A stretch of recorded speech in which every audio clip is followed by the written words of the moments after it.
బులెటిన్లో మరో breaking news. AP CM Chandrababu ఇసుకపై మరోసారి కీలక వ్యాఖ్యలు చేశారు. పొరుగు రాష్ట్రాలకు ఒక్క లారీ ఇసుక కూడా తరలిపోవడానికి వీల్లేదని అధికారులకు ఆయన స్పష్టం చేశారు.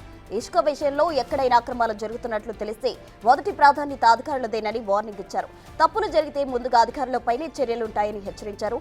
మద్యం పాలసీ, ఇసుక విషయంలో ప్రభుత్వం స్పష్టమైన విధానంతో ఉందని, అక్రమాలకు చోటు లేదని తేల్చేశారు చంద్రబాబు. ప్రజల జేబులు గుల్ల చేసేలా ఎవరు వ్యవహరించినా క్షణం కూడా ఆలోచించొద్దని అధికారులకు ఫుల్ పవర్స్ ఇచ్చేశారు. ఇసుక లభ్యత పెంచి రీచ్ల దగ్గర ఇబ్బందులు లేకుండా చూడాలని ఆదేశించారు.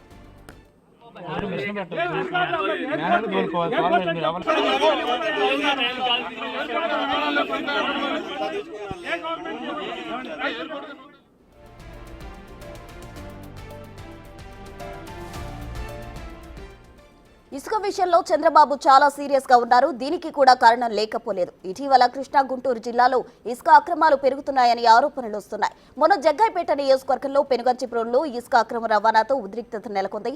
2 రీచ్ల నుంచి అనుమతులు లేకుండా భారీ వాహనాలతో ఇసుకను తరలిస్తుండగా స్థానికులు అడ్డుకున్నారు. సావాపురం, అనిగల్లపాడు గ్రామస్తులు రేస్ దగ్గరకు వెళ్లి వచ్చి ట్రాక్టర్లు అడ్డుపెట్టి నిరసన వ్యక్తం చేశారు. ఇసుకను ఎక్కడికి తరలిస్తున్నారని ప్రశ్నించారు.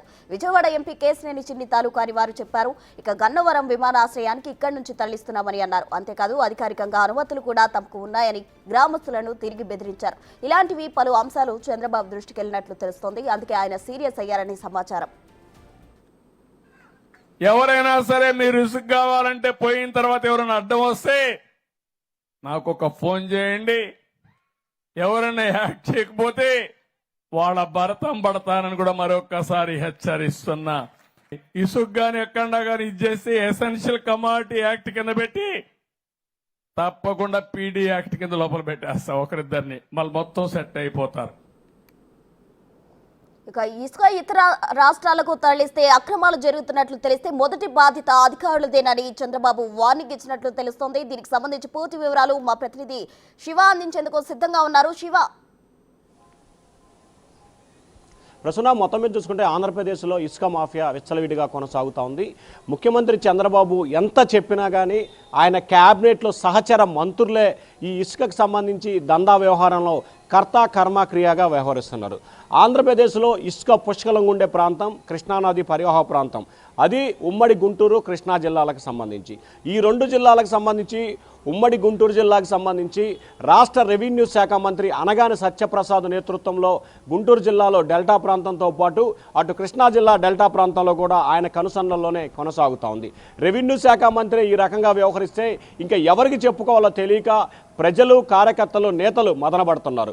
ఇక 2వ అంశానికి సంబంధించుకుంటే ఎన్టీఆర్ జిల్లాకు సంబంధించి విజయవాడ ఎంపీ కేశినేని చిన్ని అనుచరులు నందిగామ, జగ్గేపేట, తిరువూరు ప్రాంతాల్లో ఇసుకను యథేచ్ఛగా తవ్వకాలు చేస్తూ ఇతర రాష్ట్రాలకు తరలించడంలో కీలకమైన పాత్ర పోషిస్తున్నారు. ప్రతి లారీపై కూడా కేశినేని అని చెప్పి కూడా ముద్ర ఉండటాన్ని ప్రధానంగా కూడా గమనించాలి. ఇక 2వ అంశానికి సంబంధించి అనగానికి సంబంధించి ఎమ్మెల్యే అనగాని తాలూకా అని చెప్పి ఆ ట్రాక్టర్లకి స్టిక్కర్లు వేసుకున్న పరిస్థితి కూడా అక్కడ స్వచ్ఛంగా కనిపిస్తోంది. ఇక ఆంధ్రప్రదేశ్కు సంబంధించి ఇటు తెలంగాణ సరిహద్దు ప్రాంతం ఏదైతే కృష్ణానది పరివాహక ప్రాంతం ప్రారంభమైందంటే గురజాల నియోజకవర్గం, పెదకూరపాడు నియోజకవర్గం, మంగళగిరి, అలాగే తెనాలి, రేపల్లె, వేమూరు నియోజకవర్గాల మీదుగా ప్రకాశం జిల్లాకు వెళ్తుంది. అటు పెనుమూడి వారధి నుంచి కృష్ణా జిల్లాలో అవనిగడ్డ, పెడన నియోజకవర్గాల నుంచి ఎన్టీఆర్ జిల్లా, కృష్ణా జిల్లా ప్రారంభమవుతుంది. ఆ వైపు వచ్చినట్లయితే కనుక ఇటు కృష్ణానది, అటు గోదావరి నది బేస్ చేసుకొని నందిగామ, జగ్గైపేట, మైలవరంతో పాటు అటువైపుగా తిరువూరుకి సంబంధించి ఈ నియోజకవర్గాల్లో ఇసుక ఎక్కడ కూడా అధికంగా కూడా కొనసాగుతోంది. అధికార పార్టీ శాసనసభ్యులు ఏదైతే ఈ పరివాహక ప్రాంతం మొత్తం కూడా అధికార పార్టీ శాసనసభ్యులే యథేచ్ఛగా ఇసుక విక్రయాల్లో కీలకమైన పాత్ర పోషిస్తున్నారు. వీరి నేతృత్వంలోనే హైదరాబాద్కి నిత్యం వందలాది లారీలు తరలి వెళ్లిపోయే పరిస్థితి కనిపిస్తూ ఉంది. దీనిపై ముఖ్యమంత్రి చంద్రబాబు అనేక సందర్భాల్లో ఆగ్రహం వ్యక్తం చేసినా పట్టించుకునేవాడు మాత్రం కనిపించట్లేదు. ముఖ్యంగా పెదకూరపాడు నియోజకవర్గానికి సంబంధించిన టెంపుల్ అమరావతి ఉంటుంది, రాజధాని ప్రాంతానికి ఆనుకొని ఉంటుంది. ఎమ్మెల్యే భాష్యం ప్రవీణ్ నేతృత్వంలో ఇక్కడ ఇసుకంతా కూడా అక్రమంగా తరలిస్తున్నట్లు కూడా అనేక సందర్భాల్లో ఫిర్యాదులు వచ్చాయి.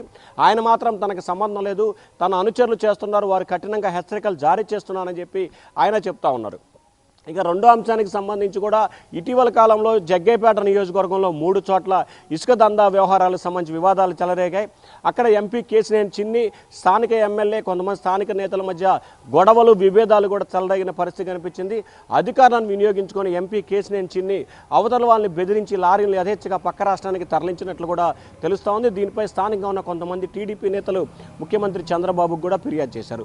ఇక మరొక కీలకమైన వ్యక్తే ఉమ్మడి జిల్లాలో ఇటు కృష్ణా ఇటు గుంటూరు 2 జిల్లాల్లో కూడా కీలకమైన వ్యక్తిగా వ్యవహరిస్తూ ఇసుక మొత్తం తన కనుసన్నల్లో నిర్వహిస్తున్న మంత్రి అనగాని సత్యప్రసాద్ అటు రేపల్లె, వేమూరు, అటు కృష్ణా జిల్లా అవనిగడ్డకు సంబంధించి కూడా నియోజకవర్గాల్లో ఆటోలకి, ట్రాక్టర్లకి, కార్లకి అతని స్టిక్కర్లు వేసుకొని కూడా యథేచ్ఛగా కూడా ఇసుకను తవ్వకాలు జరిపి పక్క రాష్ట్రాలకు తరలించడం ఆయన కీలకమైన పాత్ర పోషిస్తున్నారు.